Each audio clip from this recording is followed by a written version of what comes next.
नमस्कार प्यारे विद्यार्थियों। आज एक टॉपिक से बात करेंगे अपन जैन धर्म के टॉपिक पे। इस टॉपिक में लगभग मैंने सभी क्वेश्चन लिए हैं और जो भी क्वेश्चन है अपना वो सभी वन लाइनर है। क्या है? वन लाइनर है अपना क्वेश्चन है। तो आराम से आप इस पूरी क्लास को देखना। छोटी सी क्लास होगी और मोस्ट इम्पोर्टेंट जितने भी एग्जाम के अंदर क्वेश्चन बनते हैं वो सभी के सभी क्वेश्चन मैं इसके अंदर लेकर आ गया हूँ। ठीक है, तो आप क्लास को पूरी देखना।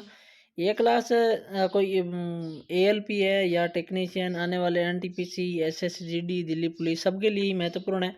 अपना स्पेशल जो चल रहा है वो एएलपी के लिए अभी चल रहा है, आगे टेक्नीशियन रेलवे के लिए अपने स्पेशल क्लासें चल रही है। कल की क्लास मैंने आपको करवाई थी, उसके अंदर नदियों के उद्गम स्थल और उनकी सहायक नदियाँ, उनकी लंबाइयाँ, उनके बारे में बताया था। तो वो भी अगर क्लास आपने नहीं देखी तो ज़रूर देखना। चलो आज जैन धर्म के बारे में बात करते हैं, फिर अगला बौद्ध धर्म है उसके बारे में बात करेंगे। आगे आगे जो इतिहास के अंदर जितने भी मेनली जो ये जो धार्मिक है उनके बारे में बात करेंगे। इसे काफ़ी क्वेश्चन बनते हैं। क्लास को पूरी देखना और क्लास अच्छी लगे तो आगे शेयर भी जरूर करना। बात करते हैं जैन धर्म की। पहला ही क्वेश्चन दे रखा है कि जैन धर्म के संस्थापक और प्रथम तीर्थकर कौन थे। जैन धर्म के प्रथम तीर्थकर और संस्थापक थे आपके ऋषभ देव। कौन थे? ऋषभ देव थे जो जैन धर्म के संस्थापक माने जाते हैं और ये ही जैन धर्म के प्रथम संस्थापक भी कहे जाते हैं। ऋषभ देव का जो प्रतीक है आपका जो यहाँ मैं लिख देता हूँ, मैंने लिखा नहीं है। जो प्रतीक है वो आपका है सांड। क्या है? सांड है जो ऋषभ देव का प्रतीक है, चिन्ह है। जैन धर्म के अंदर टोटल 24 तीर्थकर हुए थे। ठीक है, ये भी आपको पता है। और लास्ट में 24 तीर्थकर थे वो ये उनके आगे बात करेंगे। परंतु जो प्रथम तीर्थकर थे वो अपने ऋषभ देव थे। उसके बाद में दूसरे अगर बात करते हैं दूसरे तीर्थकर की तो उनका नाम था अजीतनाथ। क्या नाम था? ये भी नाम आपको याद होना चाहिए क्योंकि ये भी पूछ लिया जाता है। तो अजीतनाथ था वो दूसरे तीर्थकर का नाम था। ठीक है, उसी तरह एक और नाम याद रख लेना, संभव। क्या नाम है? संभव। ये जैन धर्म के है वो तीसरे संस्थापक भी तीसरे तीर्थकर थे। ठीक है, तो प्रथम तीर्थकर और संस्थापक ऋषभ देव थे, दूसरे अजितनाथ थे और तीसरे संभव थे। आगे बात करते हैं कुछ महत्वपूर्ण पॉइंट के बारे में। जैन धर्म के 23वें तीर्थकर कौन थे? इनसे काफी क्वेश्चन आता है। जैन धर्म के 23वें तीर्थकर आपके थे पार्श्वनाथ। कौन थे? पार्श्वनाथ थे जो जैन धर्म के 23वें तीर्थकर थे। पार्श्वनाथ, अगला पॉइंट है पार्श्वनाथ ने कितने वर्ष की आयु में संन्यास लिया था। ठीक है, तो पार्श्वनाथ ने 30 वर्ष की आयु के अंदर ही संन्यास ले लिया था। आगे का पॉइंट दे रखा है पार्श्वनाथ के पिता का क्या नाम था। क्या दे रखा है? पार्श्वनाथ के पिता का क्या नाम था? तो इनके पिता का नाम था अश्वसेन। क्या था? अश्वसेन पिता का नाम था।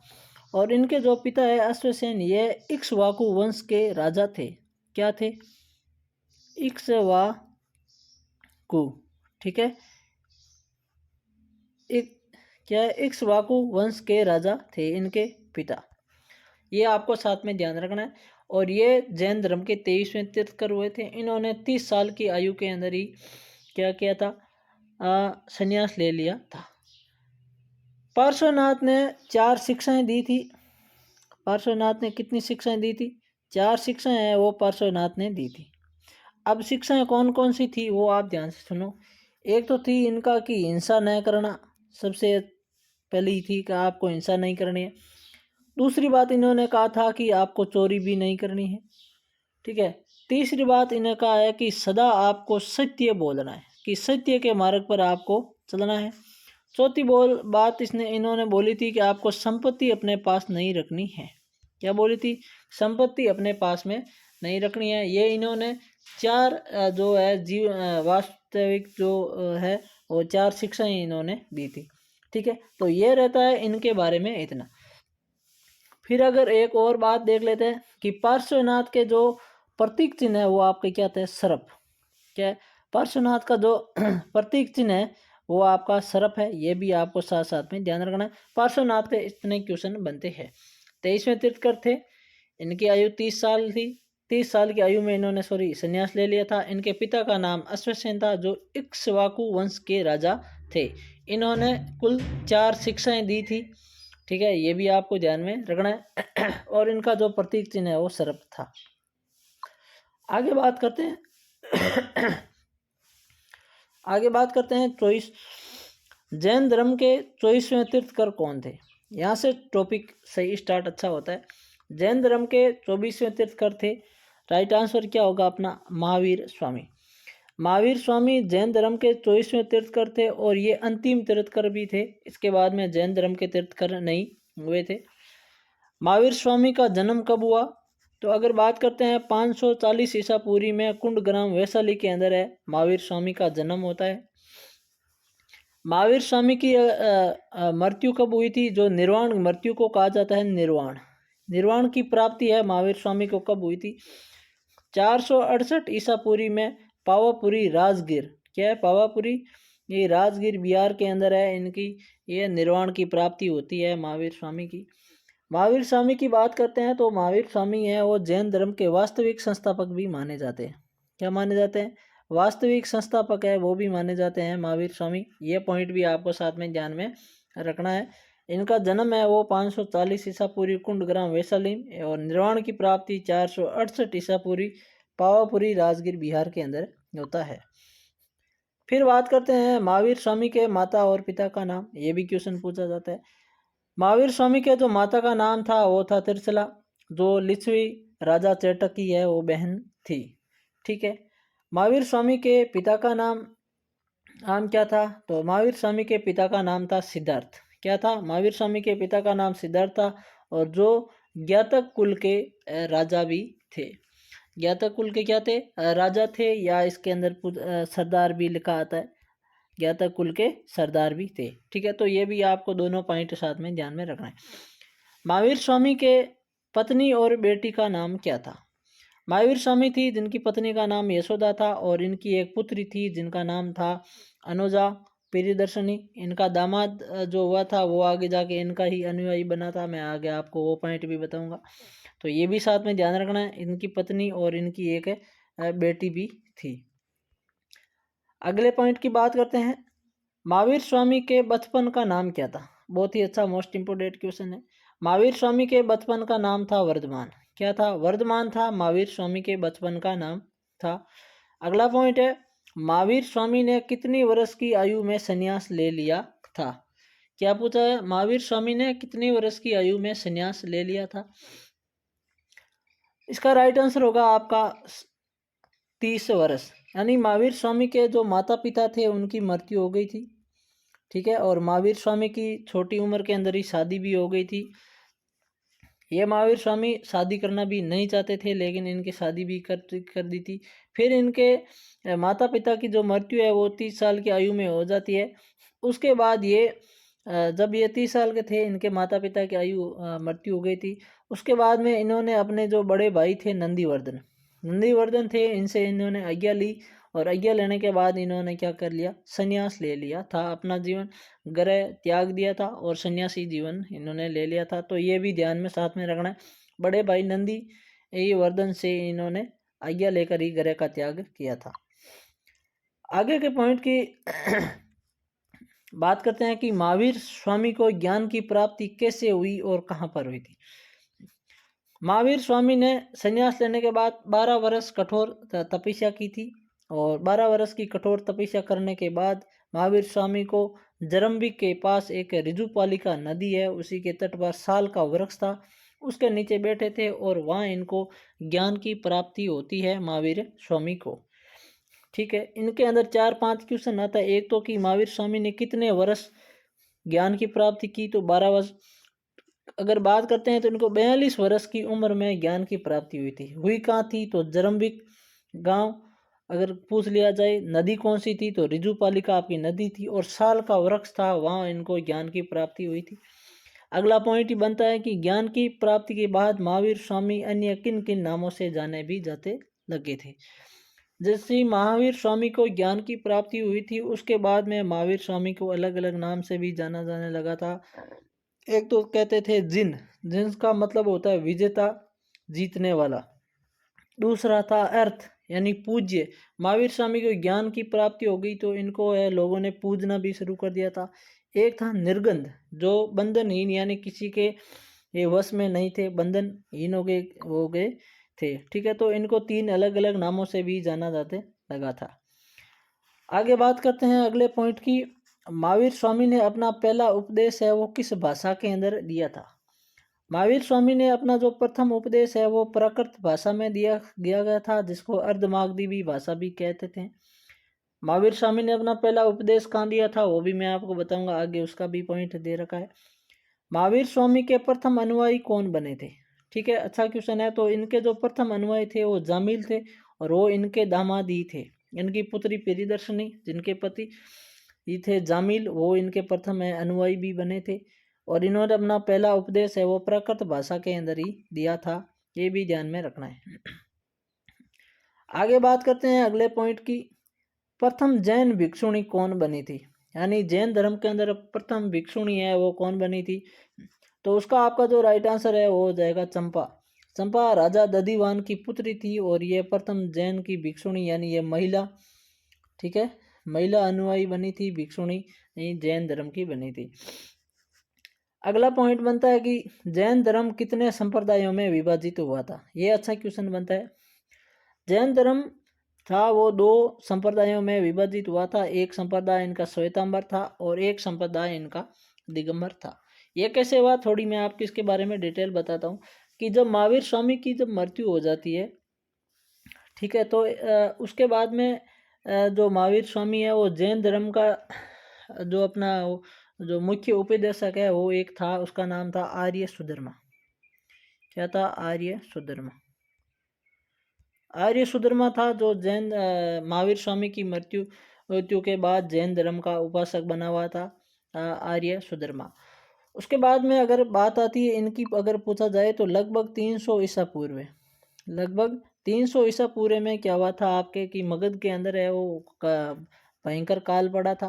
कहते हैं कि 12 वर्ष कंटिन्यू यहाँ पर है वो काल पड़ा था।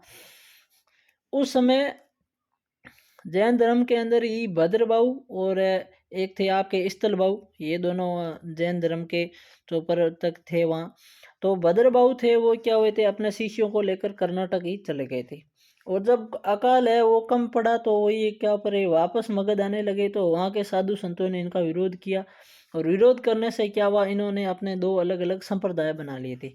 एक संप्रदाय था स्थूल भद्र के जो शिष्य स्थूल भद्र ने एक अपना अलग जो है संप्रदाय बना लिया था, उसका नाम कर किया था उन्होंने श्वेतांबर। और दूसरा थे जो भद्रबाहु, वो आए थे वापस, उनका विरोध किया तो उन्होंने एक अपना अलग संप्रदाय बना लिया, वो था आपका दिगंबर। ठीक है, तो एक श्वेतांबर और एक दिगंबर, ये 2 संप्रदाय इनके हुए थे। श्वेतांबर के अंदर इनके जो शिष्य थे वो आपके सफ़ेद वस्त्र पहनते हैं और भद्रबाहु के अंदर जो शिष्य दिगंबर है वो नग्न अवस्था में रहते हैं। स्थूल भद्र जो श्वेतांबर है इसमें महिलाएं हैं वो भी जो है सन्यासी जीवन जी सकती हैं। भद्रबाहु दिगंबर के संप्रदाय के अंदर ये नहीं जी सकते हैं। ठीक है, तो ये आपको ध्यान में रखना है। इसका थोड़ा बताया कि क्यों हुआ था। ठीक है, संप्रदाय ये विभाजित क्यों हुआ था जैन धर्म का, तो स्थूल भद्र और ये भद्रबाहु, इन दोनों के आपस में जो था टकराव उन्हीं के वजह से हुआ था।